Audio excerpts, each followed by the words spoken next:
Hello friends, welcome to FreeCAD tutorial, and in this tutorial we will learn how to show model thread and custom thread in a FreeCAD. So in this model I have a draw 4 circle here and I will make the hole.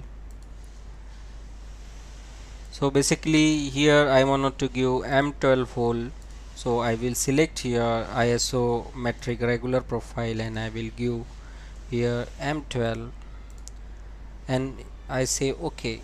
So this is the M12 hole, but if you want to show the real thread here, then go to the edit hole and here on the option of a thread and then select on the model thread, and once you select on the model thread then click on OK.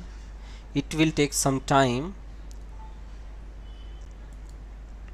So you can now see here we have made the real thread in our part, and again we will go to the whole feature,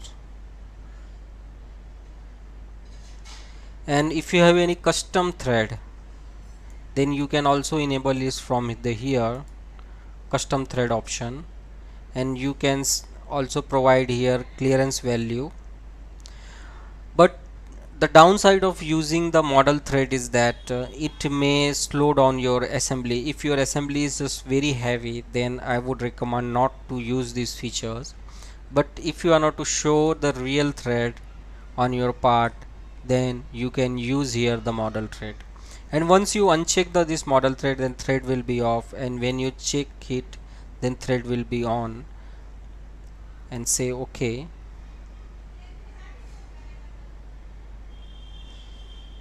So that's why you it's taking time when you give to the actual thread. So this is how you can use the model thread and custom thread in FreeCAD. I hope you have liked this tutorial, and if you like this tutorial and if you like my method of teaching, then you can support me on ko-fi.com. Its link is given in a video description, and at the same time never forget to like, subscribe and share my video. Your small support will help these channels to grow. I will come with more useful tutorial on FreeCAD. Thank you for watching and thank you for your valuable time.